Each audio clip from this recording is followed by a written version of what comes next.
She had been listening to Dr. King. He said, look, anybody who can get down here to march with us and be with us, please, I need you. And that's all she needed to hear.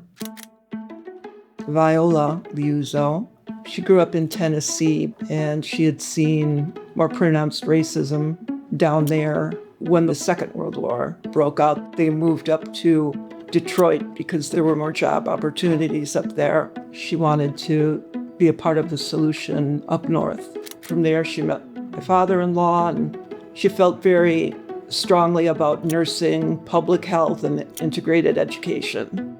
So that's what she started to focus on when she moved up there, and even after she married. Then when school integration started towards the middle of the 60s, the Black children really weren't starting to frequent the grade schools where she lived. She resented that the practice wasn't being put into place swiftly enough. She took white paint and painted on the side of her car integration. Her two oldest daughters, Mary and Penny, they were just like, oh, Mom. They believed in it too, but they were like, can't we just do it some other way? And then she took the kids out of school, and she was arrested for that. She spent the day in jail. Though she was from Tennessee and her parents were both from the South, they were Catholic. So she was Irish Catholic. I don't know who she met who was from the Unitarian Church, but she did start making some friends there, and she enjoyed it because they put their faith into action. She did not convert, but she joined, and she was active with the local chapter. When she heard about the murder that had led to the Voting Rights March, she saw first attempt at a march.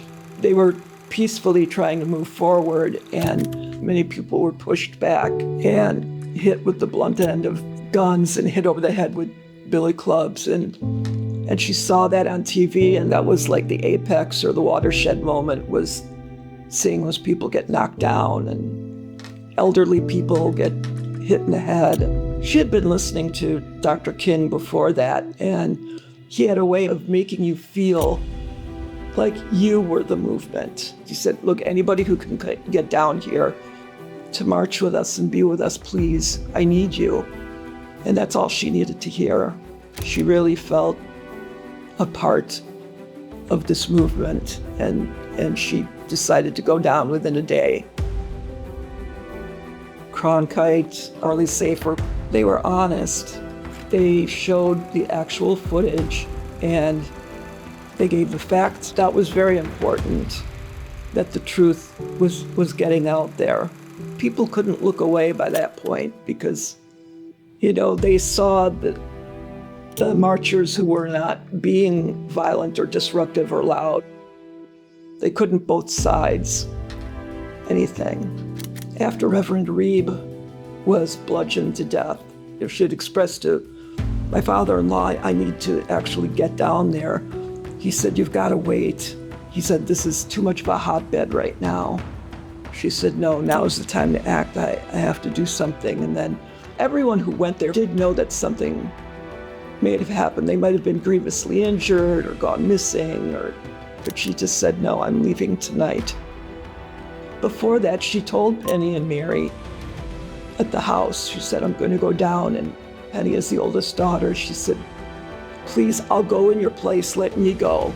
Some other young people are going, just let me go. And she said, no, you have to stay here. So she took off at night because there would be less traffic. She spent the night in a cemetery. They didn't lock them at the time. She got a few hours sleep and then went on her way right down to Montgomery.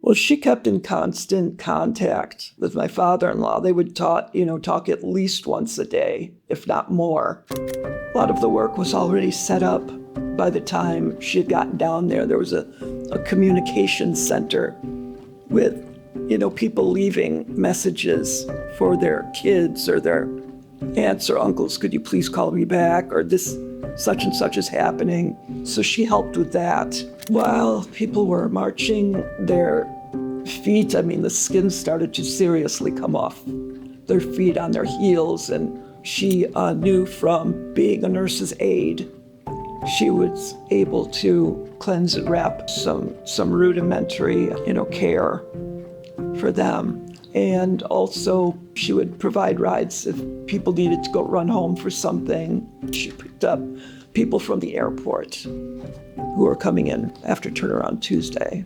They were all working together. She loved being part of solution focused to address these issues. Some of the law, I use that term loosely, down there, they were taking down license plate numbers from out-of-state participants. We know that they ran the plate and they knew who she was married to. They did the last part of the march. After that concluded, she offered to take people back to their home. And another young man, Leroy Moten, she was going to give him a ride home. It was rainy and it was dark by that point. 4 men, Klansmen, in a vehicle. One of them covertly worked for the FBI with J. Edgar Hoover. Her car couldn't go over 50. They accelerated. They went around her car and they rolled the window down and took a rifle and shot her.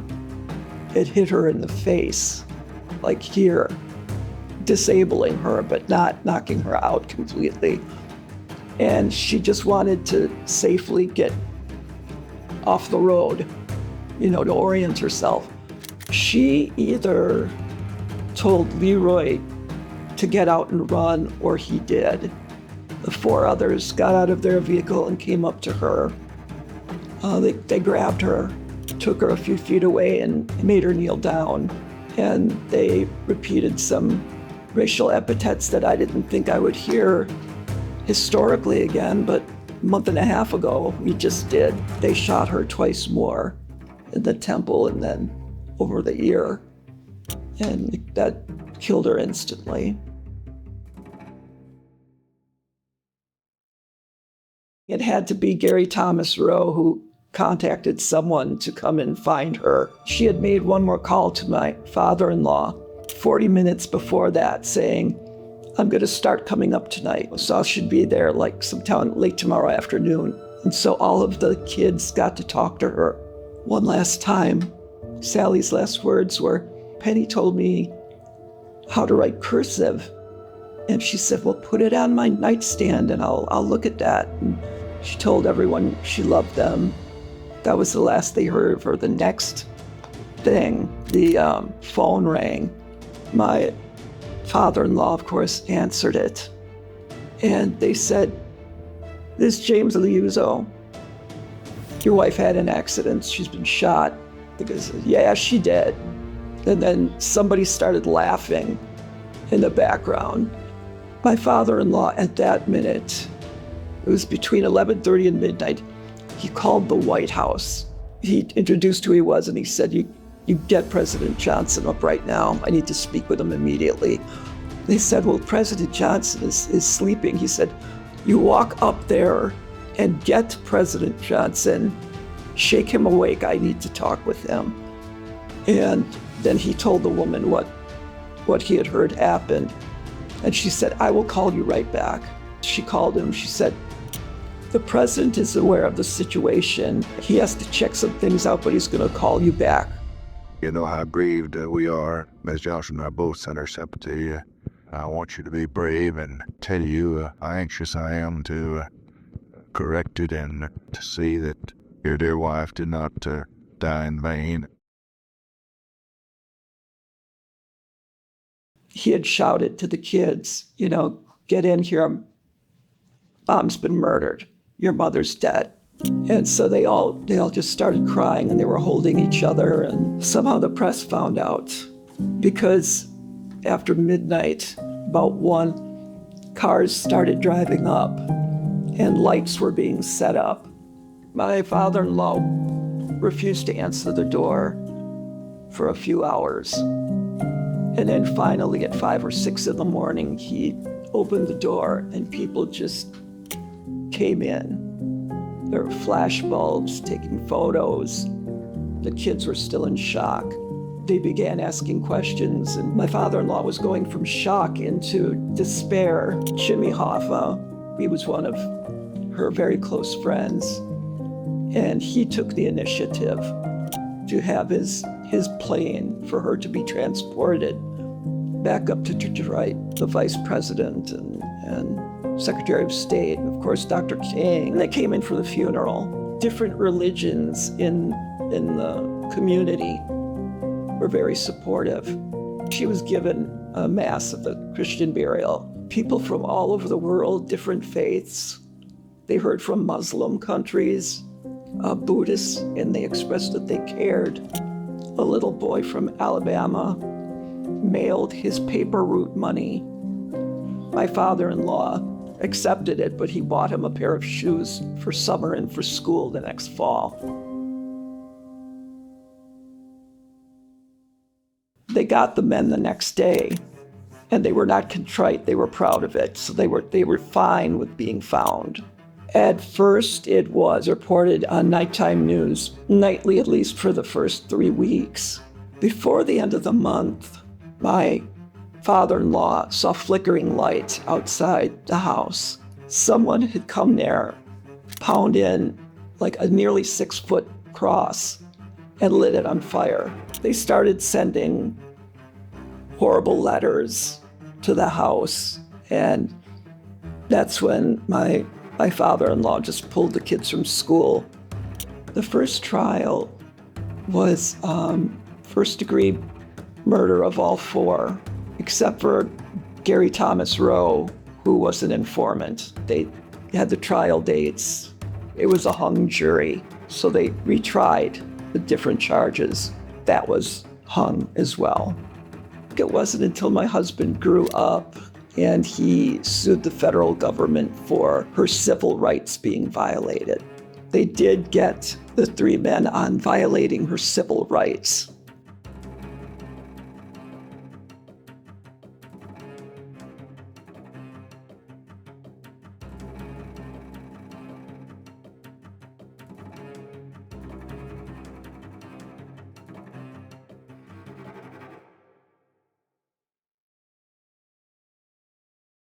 My father-in-law and my husband, they stood up for Mom. It was still early to mid-60s. My father-in-law never backed down. He said, "You children will always be respectful of your mother. She loved us more than anything. She was trying to do what she knew to be right." This is a brilliant example of a 20th century family succeeding against all these odds that were stacked against them. And it did have an impression on other Americans. Start with your neighborhood association if you have one. Create one if you don't have one. Have age-appropriate conversations with young people about what's happening. Get a plan if you're going to protest or do so peacefully. Start hitting the streets. Start having those conversations. Start saying, we're not going to take this anymore. We will not allow this to be normal.